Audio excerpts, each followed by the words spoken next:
Ladies and gentlemen, please welcome Vice President for University Advancement, Kim Tobin.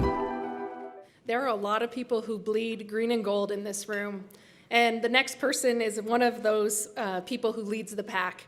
Karen Rattenborg's story stretches all the way back to 1958, when her mother moved from Hawaii, when we were transitioning from Colorado A&M to Colorado State University to attend college. Karen has followed her mother's footsteps and then some, earning 3 CSU degrees. Today, Karen is the executive director of the CSU Early Childhood Center and assistant professor in human development and family studies. She has served our institution as a teacher, a researcher, and an administrative leader for more than 22 years. Clearly, Karen has a passion for all things Colorado State University. So it is no surprise that she and her husband Greg have given generously to CSU since 1997, supporting scholarships, the Alumni Association, athletics, and the Early Childhood Center, helping all of these areas rise.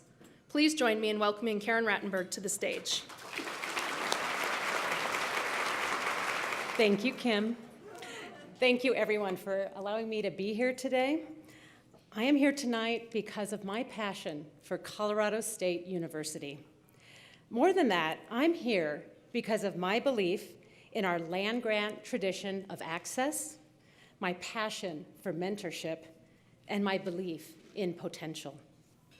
Whether you are alumni, a student, faculty or staff, a donor, or all of the above, I'm guessing that we probably have something in common. Colorado State University means something to us. So stick with me here, because tonight I'm here to share about everything we all hold in common and the commitment we have to CSU. I'm here to represent the power, impact, and importance of your contributions. For me and my family, we're here out of a sense of gratitude. Gratitude for all that CSU has done for us. That gratitude colors every engagement we have with this place, from our philanthropy and our advocacy and the way we spend our time. I have loved CSU for more than 30 years. As an undergraduate, I was a work study in this very Laurie Student Center. As both an undergraduate and a graduate student, I worked at CSU, I studied at CSU, I made lifelong friends at CSU. I met my husband here. I remember serving on the phone bank that called alumni. Ever get a call from the phone bank? Yeah, calling alumni.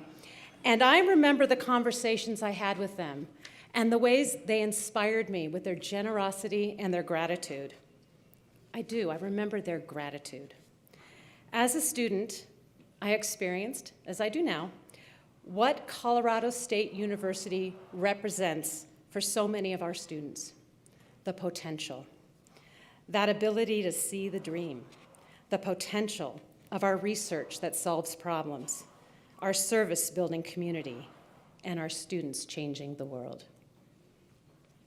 When I was 13 years old, my mother was diagnosed with melanoma. In just 6 short months, she was gone. Over the next 4 years, I lived in 4 different households. I was thankful to have a home, but knew these arrangements were not permanent.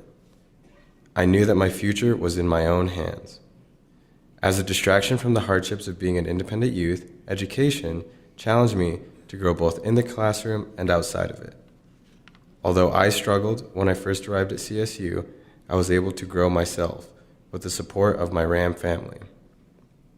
In the final conversation with my mother, she pleaded that I honor her wishes and pursue what makes my heart filled.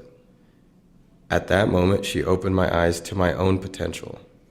Because of her and all of you in this room, I know that my potential will not be unrealized. Potential. During my time as a student, that promise of potential became more real for me, thanks to the great relationships I had with engaged faculty. These people were not only my teachers, they were also my mentors. And I am forever grateful that they have become my lifelong friends. I'm sure many of you have similar stories. For me, it was Barbara McCornack, and Dave McPhee, and Jill Kreitzer, who I was talking with today at this very event, all from the Department of Human Development and Family Studies. They took me under their wings, and they did that for years. And maybe it's because they thought I had potential, or maybe they did that for all their students.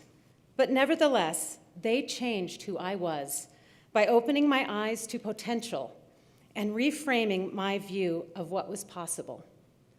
Mentorship. It's a game changer. When I first arrived at CSU, I was excited and overwhelmed. As a first-generation student, I didn't have any idea what I was getting myself into. Thankfully, I found the College of Business Mentoring Program, which greatly influenced my success. Through the program, I met peers who inspired and guided me, peers I can now call my friends. I have met many esteemed alumni who have shown me exactly what my future could look like, and who have motivated me to take risks. As a senior mentor, I credit so much to the support and influence this institution has given me. I am ecstatic to be able to give back and help another student. CSU has empowered me to see my value and worth without being held back by the stigmas that could have defined me. I firmly believe, to quote Rita Pearson, that every child deserves a champion, an adult who will never give up on them, who understands the power of connection, and insists that they become the best they can be. With more than 20 years of teaching experience and a focus in early childhood, I know how important the earliest years of a child's life are. They are fundamentally important. The first 3 years are critical in shaping the child's brain architecture. The first 5 shape a child's future health, happiness, development, and learning. By the age of 10, children are developing a sense of who they are in this world, and none of that stops at the age of 18. We know for college students, and in particular, first-generation college students, finding support organization makes a huge difference in their ability to navigate, stay in school, and to succeed. And it's because of this that access is really an important key. The scholarships you support, the scholarships we support, are one example of helping to meet these needs. But there are so many other programs that ensure that our students thrive. For example, Rams Against Hunger, which gives students access to basic nutrition. Fostering Success, which helps provide a support system to ease the transition from college and life. And Key Communities, which works to bring students together from diverse backgrounds in a community that promotes student success. Giving to these programs has wide impact because they support access in ways that are beyond measure. Growing up, I had many disabilities, unable to form basic sentences and struggling to read, write, and speak, even being told by teachers that I would never be accepted into a four-year university. I was discouraged and clouded in self-doubt. But having overcome these disabilities and nearing graduation, I am humbled by the support my family and donors like you have given me. This support empowered me to create a literacy learning program called Puppy Pals, because I understand the importance and power of access. Puppy Pals pairs students just like me with service dogs in order to better learn how to read, write, and speak, all while reaching new heights. I will forever be grateful for the opportunities CSU has given me. Gratitude, potential, mentorship, access. If you have been touched in some way on your path by open doors of potential, mentorship, and access to opportunities you never dreamed possible, will you please rise?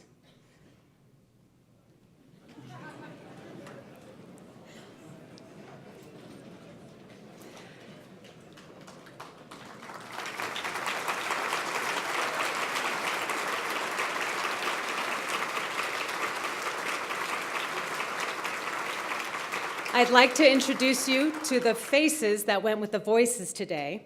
We have Dominic, Jordan, and David.